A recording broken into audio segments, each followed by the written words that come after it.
السلام علیکم ناظرین، واشنگٹن نائٹ شو کے ساتھ میں ہوں آپ کا میزبان عاصم صدیقی، اور ہفتے بھر کی خبریں اور ان پر تجزیہ لے کر آ رہے ہیں۔ آج ہمارے تجزیہ نگار اویس سلیم ہیں، جو کہ ہر ہفتے جو ہے خبروں پر تجزیہ کرتے ہیں، اور ایک ہفتے میں اتنی خبریں جمع ہو جاتی ہیں کہ ہم جو ہے ہمارے لیے جو ہے وہ کوئی حیران ہونے کی بات نہیں ہے، کیونکہ پاکستان میں ہر گھنٹے پہ کوئی نہ کوئی خبر ہوتی ہے۔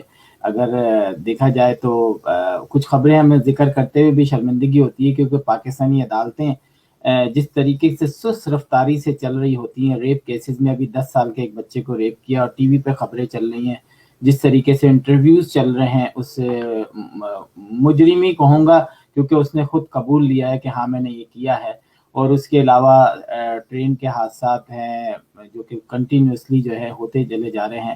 اور سنتھیا رچی ہمارے ہاں، جنہوں نے وزیر اعظم اور ہمارے منسٹر رحمان ملک کو پر ریپ کا دعویٰ کیا تھا کہ انہوں نے ریپ کیا، اور اس کے بعد محترمہ بے نظیر بھٹو پر بھی جو ہے انہوں نے تنقید کی تھی، اور ایسی بہت ساری چیزیں انہوں نے کی تھیں۔ لیکن آج ان کو پی ٹی وی کا پہ انگریزی جو ان کا وہ ہے ڈپارٹمنٹ، اس میں ان کو شاید میرا خیال ہے ایز اے اینکر کی جاب مل گئی ہے۔ تو یہ ساری خبریں ہیں، اور بھی خبریں ہیں۔ اویس صاحب کے ساتھ آج تجزیہ ہوگا۔ اویس صاحب، آپ کا بہت بہت شکریہ۔ جی شکریہ حسن۔ اویس صاحب، سب سے پہلے تو ہم ٹرین حادثے پہ چلیں گے، ایک کے بعد ایک، ایک کے بعد ایک، لیکن اس کا نہ ہی رزلٹ نکلتا ہے، جو کہ عمران خان صاحب نے اپنے وقت میں کہا تھا کہ اگر کوئی حادثہ ہوتا ہے تو سب سے پہلے جو ہے وہ جو منسٹر ہے اس کو ریزائن کر دینا چاہیے۔ تو میں اسی ریزائن کے بارے میں پوچھوں گا، کیا اس گورنمنٹ نے کوئی ایسی ریزائن کی ہے پہلے اور اب؟ دیکھیں عاصم، انفارچونیٹ ایلیمنٹ یہ ہے کہ ہماری تمام سیاسی جماعتیں جو ہیں ان کی سیاست کا مرکز اور محور اور ان کے بیانات اپوزیشن میں رہتے ہوئے کچھ اور ہوتے ہیں، اور جب وہ حکومت میں آ جاتے ہیں تو ان کی ترجیحات بدل جاتی ہیں۔ اب اگر اس حادثے کو ہم دیکھیں، پہلی بات تو یہ کہ بہت افسوسناک ہے اس قسم کا حادثہ، اس میں اتنی ساری جانیں گئیں، اور ایک جان جو ہے وہ ایک پورے خاندان کے لیے ایک تکلیف کا باعث ہوتی ہے آنے والے کئی برسوں کے لیے، اور اس زخم پر جو ہے مرہم رکھنا اس طرح ممکن نہیں ہوتا۔ آپ جتنے مرضی بیانات دیتے رہیں اور جتنے مرضی ان کو کمپنسیشن میں پیسے دیتے رہیں، وہ جان کی کمی تو پوری نہیں ہو سکتی۔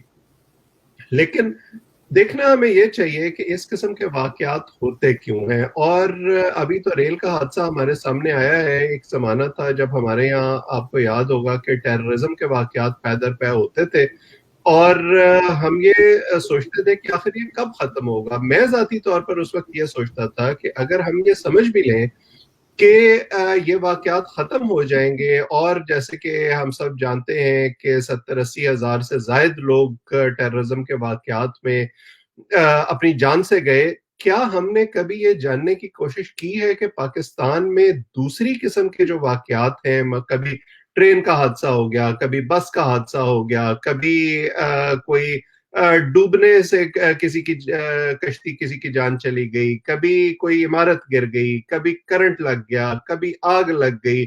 اس قسم کے واقعات کو اگر ہم اکٹھا کریں تو شاید ہر سال کئی گنا زیادہ جانیں جو ہیں وہ چلی جاتی ہیں، اور اس کا ٹوٹل جو اونس ہے وہ اس وقت کی حکومت پر اور اس سے پچھلے والی حکومتوں پر ہوتا ہے، کیونکہ ہمارے یہاں تمام حکومتیں جو ہیں وہ اپنا جو اقدامات کرتی ہیں وہ سمجھتی ہیں کہ یہ بس ہم 5 سال کے لیے آئے ہیں اور ہم نے کوئی ایسا کام نہیں کرنا جو 5 سال سے آگے ہمیں فائدہ نہ دے سکے۔ اب جیسے جس بیان کا آپ نے ذکر کیا، عمران خان صاحب کو اس وقت سوٹ کرتا تھا پولیٹیکل مائلیج کے لیے کہ وہ یہ کہیں کہ جی ہائی مورل گراؤنڈ لینے کے لیے وزیر کو مورد الزام ٹھہرانا چاہیے۔ اب ان کی ترجیحات بدل گئی ہیں، اور اب ان کو لگتا ہے کہ وہ ایسے نہیں کر سکتے۔ جیسے ہم نے فواد چودھری صاحب کا بھی بیان سنا، اور انہوں نے کہا کہ وہ سعد رفیق کے جو گناہ تھے یا سعد رفیق کی جو غلطیاں تھیں ان پر اعظم سواتی کیوں استعفیٰ دیں۔ تو پھر سعد رفیق سے اگر پوچھا جائے گا تو وہ کہیں گے کہ میں جو ان سے پہلے وزیر تھے، شاید وہ اے این پی کے غلام احمد بلور تھے، کہ میں ان کے گناہوں کی سزا کیوں بھگتوں۔ غلام احمد بلور کہیں گے کہ میں جو مشرف دور کے ریلوے کے وزیر تھے جاوید اشرف قاضی، میں ان کے گناہوں کی سزا کیوں بھگتوں؟ سو یہ سلسلہ تو پھر پیچھے سے پیچھے جاتا جائے گا، اور ہوتے ہوتے یہ قائد اعظم تک پہنچ جائے گا کہ جی کیونکہ قائد اعظم نے پاکستان بنایا تھا اور وہ نہ پاکستان بناتے تو شاید یہ مسئلہ ہی نہ ہوتا، کیونکہ انگریز نے ریل کی پٹڑی بچھائی تھی تو انگریز خود ہی اس کو اپ ڈیٹ بھی کرتا رہتا. سو یہ جو ہمارے یہاں ایک پاسنگ دا بک کا ایک وہ کانسیپٹ آ گیا ہے تمام سیاسی جماعتوں میں کہ اپنے حصے کی ذمہ داری ادا نہیں کریں گے، ہمیشہ الزام دوسروں پر دھرتے رہیں گے، اور اس کی وجہ سے نچلی سطح پر بھی کوئی کام نہیں ہوتا. اب حقیقت یہ ہے کہ ہماری ریلوے لائنوں میں جو ایک طرح سے مسلسل اپ ڈیٹ کا عمل ہونا چاہیے تھا، مسلسل ان کو بہتر کیا جانا تھا، وہ مدتوں سے نہیں ہوا. مشرف دور میں شاید تھوڑی بہت کوشش ہوئی تھی ایک پروجیکٹ کے تحت، لیکن وہ بھی پھر رک گئی. اب جو انڈیپینڈنٹ لوگ ہیں وہ یہ کہتے ہیں کہ سعد رفیق نے تھوڑی بہت کوشش کی تھی، لیکن اگین کیا وہ کوشش اتنی تھی اور ان 5 سالوں میں وہ پوری ہو سکتی تھی، جس کا نتیجہ یہ نکلتا کہ ریلوے کے تمام مسائل حل ہو جاتے؟ شاید وہ ٹائم اس کے لیے مکمل نہیں تھا. ابھی اگر ہم ان 3 سالوں کو دیکھ لیں تو شیخ رشید صاحب کے 3 سالوں میں کوئی 60 سے زائد چھوٹے بڑے واقعات ٹرین حادثوں کے ہو گئے. اور اب جب اعظم سواتی صاحب 3 سال کے بعد آئے ہیں تو وہ کہتے ہیں کہ جی شیخ رشید صاحب نے تو کوئی کام ہی نہیں کیا اور اب ریلوے کو میں ٹھیک کروں گا. تو یہ جو میوزیکل چیئرز ہیں ہمارے یہاں، یہ سیاسی طور پر یہ کوئی مسئلہ حل نہیں ہونے دیتی، سیاستدان اونرشپ نہیں لیتے، اور نیچے جو افسران ہیں وہ پھر اس سے فائدہ اٹھاتے ہیں. بالکل.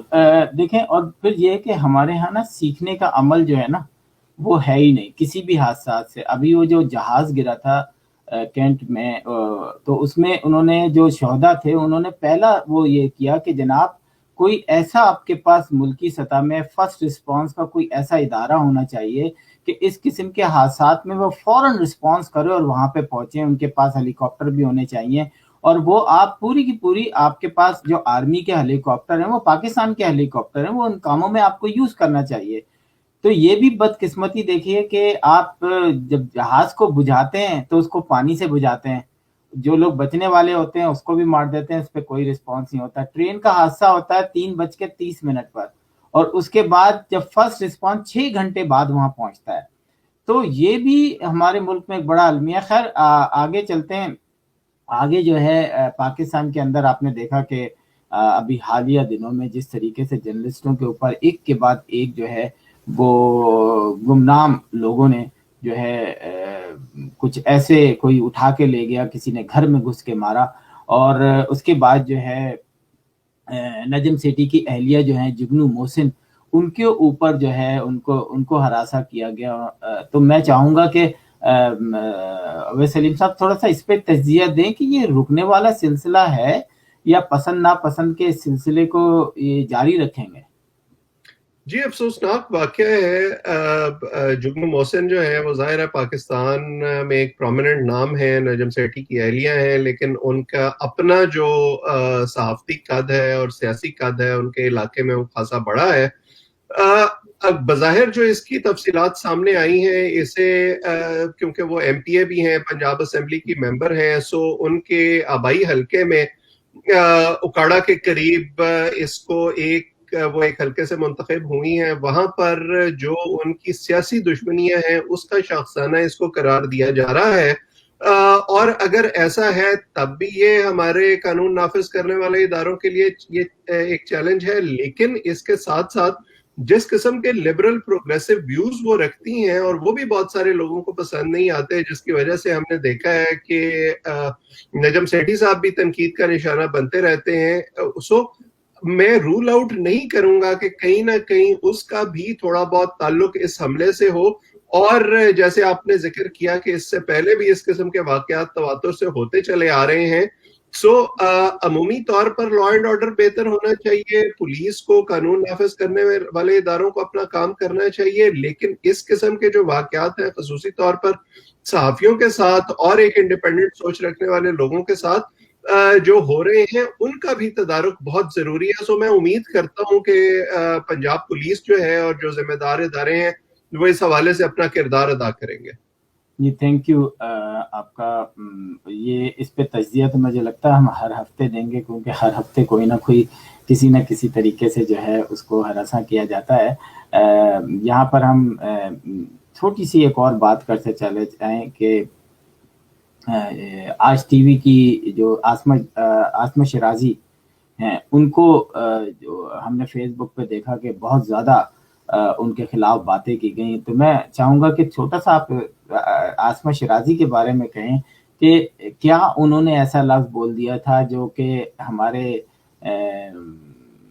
پی ٹی آئی کے کارکنان کو ناپسند تھا، جس کی وجہ سے انہوں نے ان کی ذاتی زندگی سے لے کر ان کے پرانے کلپس اور جس طریقے سے ٹویٹر اور سوشل میڈیا پر ان کو ایکسپوز کرنے کی کوشش کی، جبکہ کوئی ایسی بات نہیں تھی. جی دیکھیں، بدقسمتی یہ ہے کہ پاکستان میں اس وقت آزادی اظہار رائے کی جو صورتحال ہے، اس میں کسی میل کے لیے بھی آزادانہ طور پر صحافت کرنا اتنا آسان نہیں ہے، لیکن خواتین کے لیے ایک پیٹریارکل سوسائٹی میں یہ زیادہ مشکل ہو جاتا ہے، کیونکہ جس قسم کے کلمات یا جس قسم کا مارجن جو ہے وہ مردوں کو ملتا ہے وہ عورتوں کو نہیں ملتا. اور خاص طور پر وہ عورت جو پبلک ڈومین میں ہو، وہ ایک روز ٹی وی پہ اپیئر ہوتی ہیں، وہ اپنے خیالات کا کھل کے اظہار کرتی ہیں اور وہ پاپولر نیریٹو کے ساتھ اتفاق نہیں کرتی ہیں، اکثر اس کو چیلنج کرتی ہیں. سو اس میں جب آپ کے پاس دلیل نہیں رہتی اس کو کاؤنٹر کرنے کے لیے، تو پھر اس قسم کے لوگوں کے پاس یہی حربہ رہ جاتا ہے کہ وہ اس عورت کی ذاتی زندگی کو نشانہ بنائیں اور اسے بد کردار اور اس قسم کے دیگر القابات سے نوازیں، جو کہ بہت افسوسناک ہے. سو جو لوگ عاصمہ شیرازی کے ساتھ سولیڈیرٹی کا اظہار کر رہے ہیں، بالکل میں ان کے ساتھ کھڑا ہوں. میں یہ سمجھتا ہوں کہ ان کو اس قسم کی آوازوں کو مزید تقویت دینے کی ضرورت ہے، بجائے اس کے کہ ان کو دبانے کی کوشش کی جائے. آپ دلیل کا مقابلہ دلیل سے کرنے کی کوشش کریں. گالی سے اگر آپ اس کا مقابلہ کرنے کی کوشش کریں گے تو آپ کا کیس ویک ہوگا. جی بالکل. Thank you. اب آگے چلتے ہیں. سنتھیا ریچی پاکستان میں ایک ایسا نام جنہوں نے پاکستان کے 2 وزیر اعظم پہ الزامات لگائے اور ان کو تنقید کا نشانہ بنایا، اور ایک منسٹر ان کو کہا کہ ان پہ ریپ کا ایک بہت ہی اسٹرانگ اور بہت ہی مطلب یہ بھولنے والی بات نہیں ہے کہ آپ کسی کے اوپر جو ہے ریپ کا الزام لگا کے واپس لے لیں. اور وہ ہمیشہ کنٹروورشل بنی، اور جب ان کا ویزا ایکسپائر ہو گیا تو وہ کیا کہیں گے کہ پتہ نہیں کو باہر کی کسی طاقت نے ان کا ویزا دوبارہ لگوا دیا. میں اب کیا بولوں، یا کہہ دیتا ہوں کنٹرول ٹاور نے شاید ان کا ویزا لگ گیا. تو اس کے بعد آج کچھ خبریں گردش کی گئیں کہ جناب ان کو پی ٹی وی کے جو انگلش کا ٹی وی چینل ہے اس میں ہائر کر لیا گیا ہے. تو ہم کدھر جا رہے ہیں؟ ایک اگر آپ ان کی امریکہ کی لائف دیکھیں تو وہ بڑی کوسچنیبل ہے کہ وہ صحافی ہیں نہیں ہیں. یہ کسی کو بھی نہیں پتا کہ وہ صحافی تھیں کبھی، لیکن وہ ایڈورٹائزنگ کمپنی یا ان کے کسی اس میں رہی ہیں ایڈورٹائزنگ سسٹم میں. تو کیا کہیں گے آپ کو کہ اس کے پیچھے آپ کیا سمجھتے ہیں کہ 10 سال سے زیادہ عرصہ ہو گیا، آخر سنتھیا ریچی کے پیچھے کون ہے؟ ایسی طاقتیں ہیں جو کہ اس کو اتنا نوازنے پہ وہ ہیں. اس سے پہلے آپ آرمی سے لے کر بیوروکریٹ سے لے کر الیٹ کلاس کے ساتھ ان کی تصویریں اور ان کی ویڈیوز ہیں. کیا کہیں گے؟ دیکھیں، جب ہمارے محترم وزیر اعظم یہ کہتے ہیں کہ بیرونی دنیا کے لوگ جو ہیں وہ لائن لگا کے پاکستان آئیں گے اور یہاں پہ آ کے نوکریاں مانگیں گے، تب لوگ ان پر یقین نہیں کرتے. لیکن جب محترمہ سنتھیا ریچی جیسی خواتین کو نوکری مل جاتی ہے تو پھر آپ جیسے لوگ اس پر معترض ہوتے ہیں اور آپ کہتے ہیں کہ یہ بہت غلط ہو گیا. سو میرا تو خیال ہے کہ یہ اس منشور پر عمل ہو رہا ہے جو عمران خان صاحب نے الیکشن سے پہلے اعلان کیا تھا، اور مجھے امید ہے کہ اور لوگ بھی شاید اس لائن میں لگیں گے. آن اے سیریس نوٹ، دیکھیں ہمارا ایک مسئلہ ہے.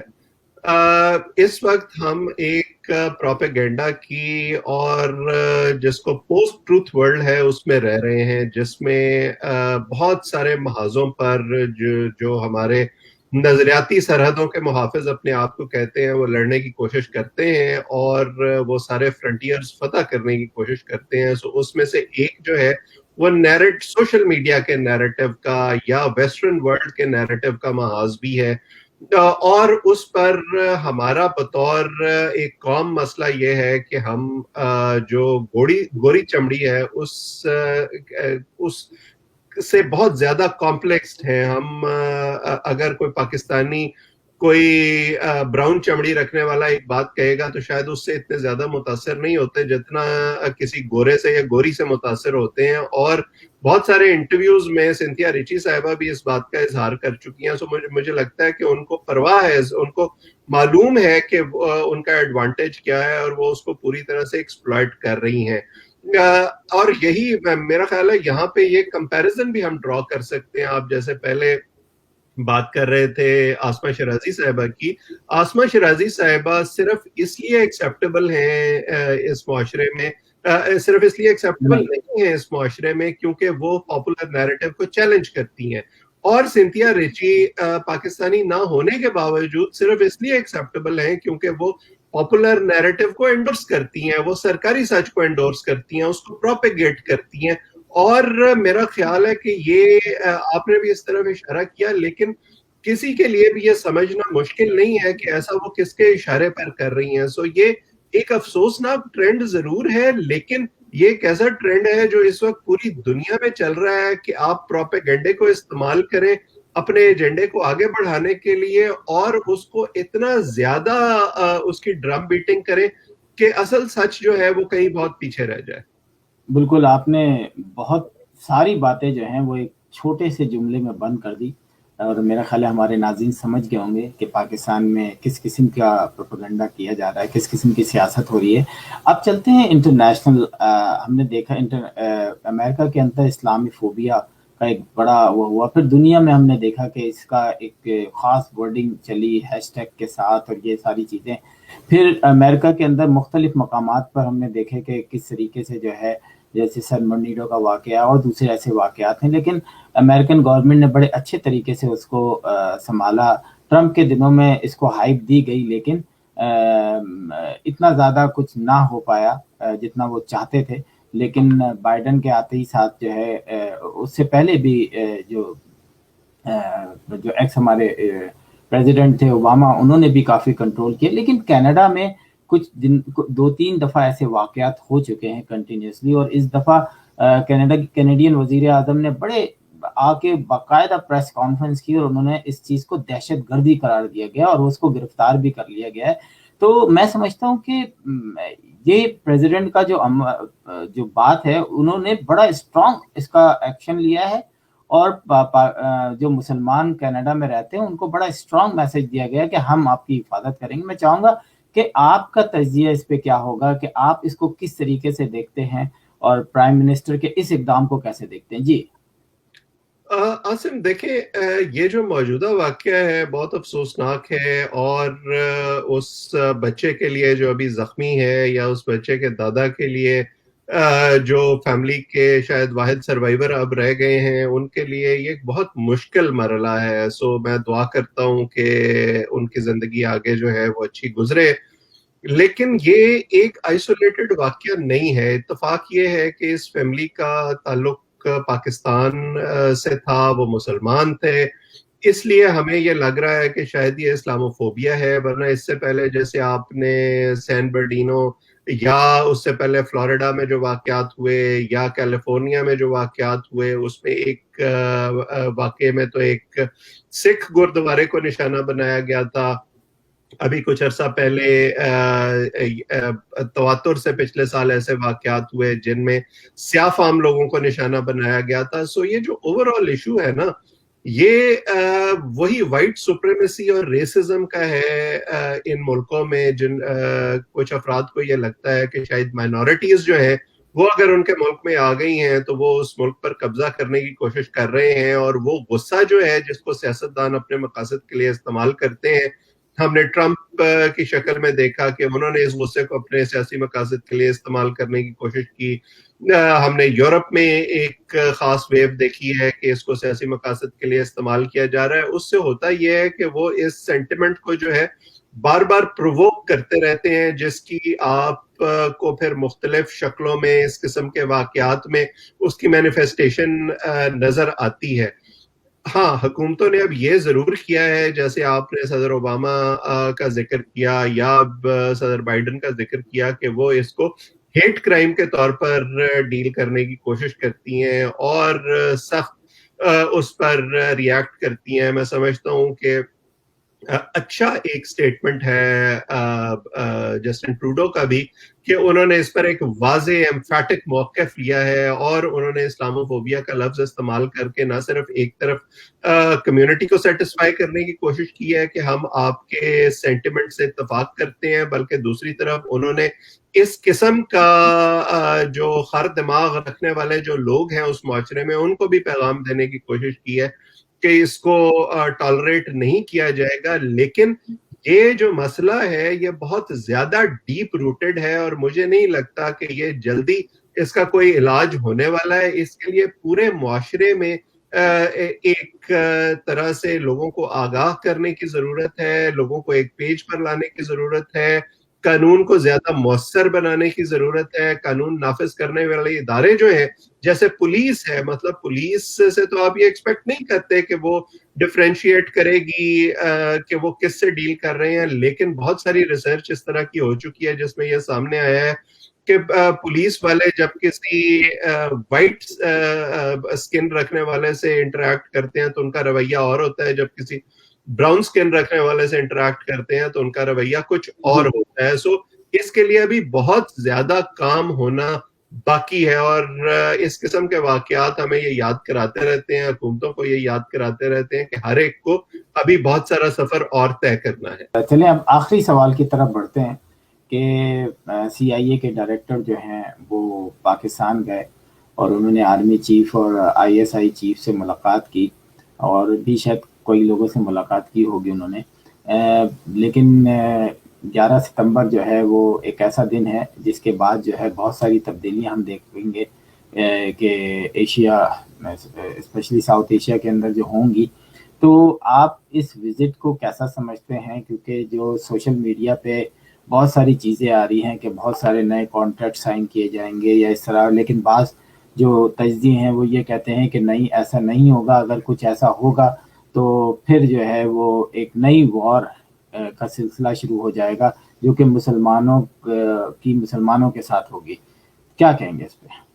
اس پر آسم ہم پہلے بھی بات چیت کرتے رہے ہیں. اب یہ جو نئی اندازے لگائے جا رہے ہیں ان کا تعلق اس سٹوری سے ہے جو نیو یارک ٹائمز میں اپیئر ہوئی ہے، جس میں ولیم برنز کے پاکستان کے دورے کا تذکرہ کیا گیا ہے.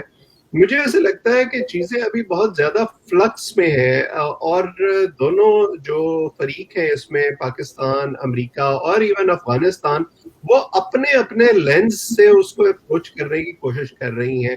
پاکستان میں جو ایک سیکریٹو اپروچ ہے ہمارے اداروں کی اس وقت کہ وہ بالکل اس کو جو بات چیت ہو رہی ہے خفیہ رکھ رہے ہیں، نہ وہ میڈیا میں کہیں ہے نہ پارلیمنٹ میں کہیں ہے، اس کی وجہ سے ان قیاس آرائیوں میں کہیں زیادہ اضافہ ہو گیا. اب آپ دیکھیں کہ اس خبر کے آنے سے پہلے جب پینٹاگون نے یہ کہا تھا کہ پاکستان ہمیں اڈے دینے پر اگری کر گیا ہے، تو پاکستان نے کہا تھا کہ جی نہیں، اس طرح کی تو کوئی بات ہی نہیں ہوئی.